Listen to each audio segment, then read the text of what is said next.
What's going on, everybody? You see a Jaguar back here with GenJag.com, and the NFL draft is 3 days away. All the mock drafts, all the who's going to rise, who's going to fall, all this stuff is going to be over, and our questions are going to be answered. Now, draft night is so much fun. You know, when it starts off with the Browns on the clock, when Roger Goodell walks out there and announces the first pick, and then all really gets real. Now, it's a lot different of a situation for the Jaguars, as this is the first time in the last 10 years we haven't drafted in the top 10. And we've been drafting in the top 5 every year since 2011. So the Jaguars, we have to wait a little bit as they had the number 29 pick.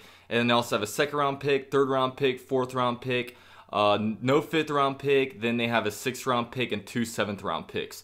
Now in this video, I want to kind of do a mock draft of the first 4 round picks of the Jaguars. You know, the first 4 round picks, those are your money picks. You know, you want to be able to hit on at least 3 out of 4 of those guys for your franchise to be able to have long-term success. And also, you know, I don't know many late round guys as well. And honestly, with the late round guys, the way our team is, those 6th and 7th round picks honestly probably shouldn't be making a team. You know, we're going to probably try to stash those guys away on a practice squad and hope that a team like the Cleveland Browns doesn't take them like they usually do. So, in this video, we're going to go through my top 4 rounds of the NFL draft for the Jaguars. So, let's get it.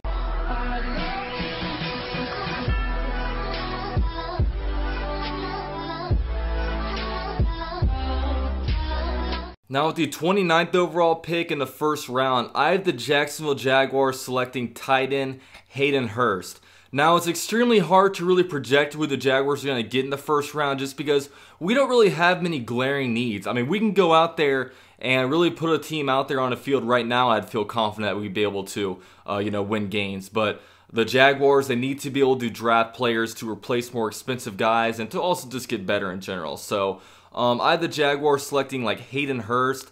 Now, the tight end position I think is huge for the Jaguars just because we need to get a threat in the middle of the field. And it's also tricky trying to find a tight end because you have to find a tight end to really fit your scheme. And the Jaguars with their tight end, we can't just have a pass-catching guy like a Mark Andrews or like a Mike Gesicki. We need to have a guy that's a dual threat that'll be able to put his hand in the dirt and block somebody and also be able to catch the ball really well. And I think Hayden Hurst is the most complete tight end in this draft. I feel like with him, like it's just going to open up the run game even more just because there's finally a threat in the middle of the field that will be able to really threaten other defenses. You know, like last year, Mercedes Lewis was really the main tight end that was catching a lot of these touchdown passes and whatnot. But most of his stuff was caught through basically play designs. You know what I mean? Like scheming him open, you know, through the play action and stuff like that. And, you know, we're a guy in like Hayden Hurst, who can really be an immediate threat for the Jaguars. And, you know, I know a lot of people were kind of concerned about his age being like 24 years old. But, you know, if you can get at least 4 or 5 years out of this guy, then it's going to be a success. And, you know, tight ends, they play up until a late age. You know, you have Antonio Gates still playing. Tony Gonzalez played to a really late age. You know, like tight end, it's a position that they're able to play for a long time. Like his you know, age doesn't really concern me too much. Now, has he hit his peak? Like, we don't know yet, but, you know, I just feel like Hayden Hurst to be able to come in there, he'll be able to be an inline blocker. He'll also be able to threaten the middle of the field, and, you know, that's going to give linebackers something to focus on as opposed to just Leonard Fournette in there. So, Hayden Hurst, I had the Jaguars taking. Now, I can also see offensive linemen like Mike Gesicki. You also have guys like Will Hernandez, maybe a wide receiver with a not wide receiver number 1 type of dude like Cortland Sutton, or maybe they want to get a slot receiver like Christian Kirk. Although the way the Jaguars want to do their receiver position is they want to really be able to interchange these guys. So will they get, you know, kind of a guy that's forced in the number 1 situation or a guy that's really designed for slot? We don't know. So I have the Jaguars taking Hayden Hurst, the tight end from South Carolina, with the first round pick. Now in the second round, I had the Jaguars taking Oregon offensive tackle Tyrell Crosby. Now he's played both left tackle and right tackle for Oregon. He's a very, very good player. He's a big old dude. He's 6'5", 320 pounds. The guy is a really good, I mean, he played in the Oregon system, so A lot of times, like players that offensive linemen that play in that kind of scheme, they have a little bit of a tough time transitioning to the NFL. Just takes them a little longer.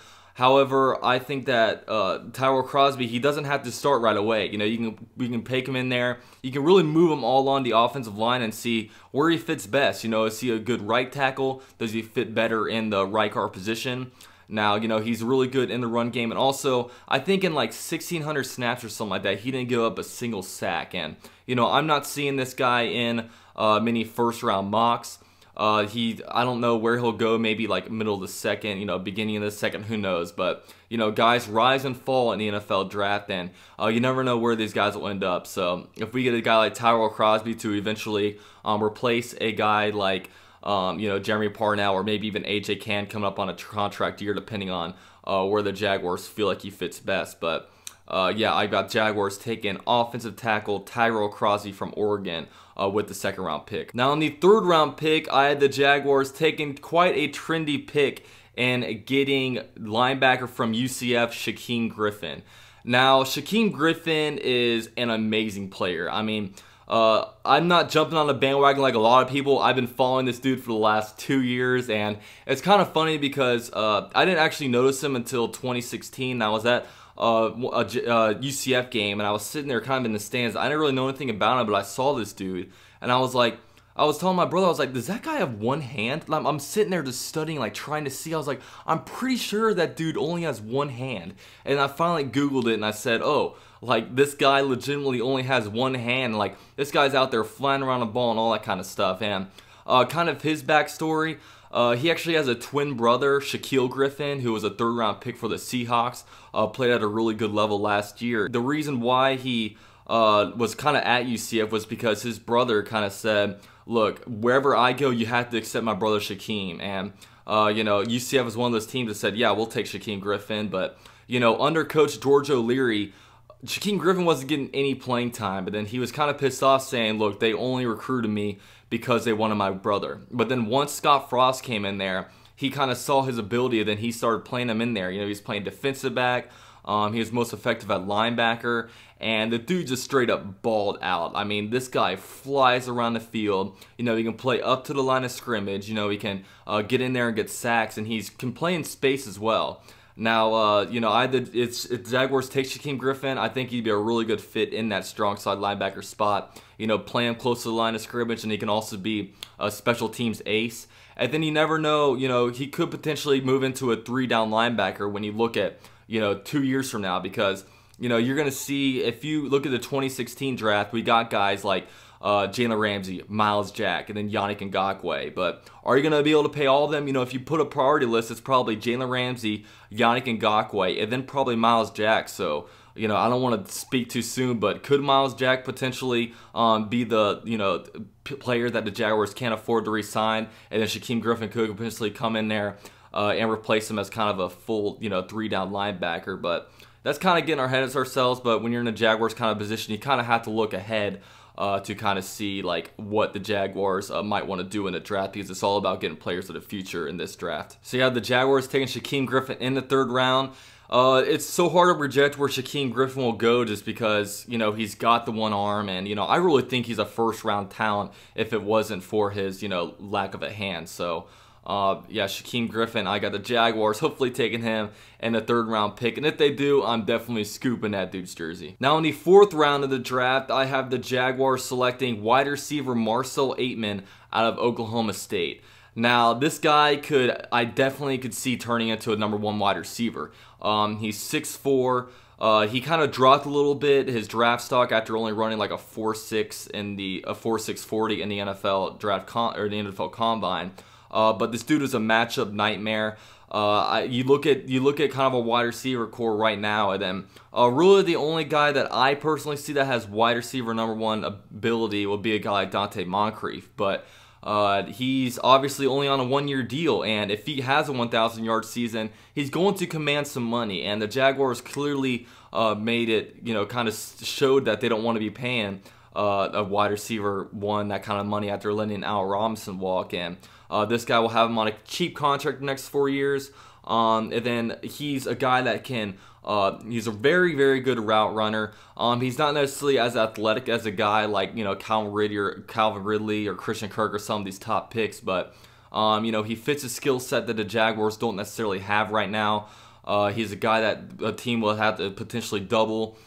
He's a red zone threat, something that the Jaguars really didn't have last year. You know, Mercedes Lewis is really the only red zone threat that we had. Blake Bortles was also really good in the red zone. So if you give him an option in there to be able to throw to, you know, I see Marcel Aitman as being a really good, you know, I see him as being a potential steal in this draft. So yeah, I've got the Jaguars taking Marcel Aitman with the 4th round pick. So yeah, those are kind of my thoughts on the Jaguars draft coming up. You know, let me know what you guys think. You know, give me, you know, share with me some of your guys' mock drafts. And remember, I will be live streaming the whole first round of the NFL draft on my channel with Jet Central and with Rover Sports. So it's going to be a ton of fun. Come by, hang out with us. You know, we're going to be giving some analysis, talking about what's going on in the draft. So it's going to be a lot of fun. So yeah, very excited. And this is UCF Jaguar with GenJag.com. Thank you guys for watching my video, and I'm out.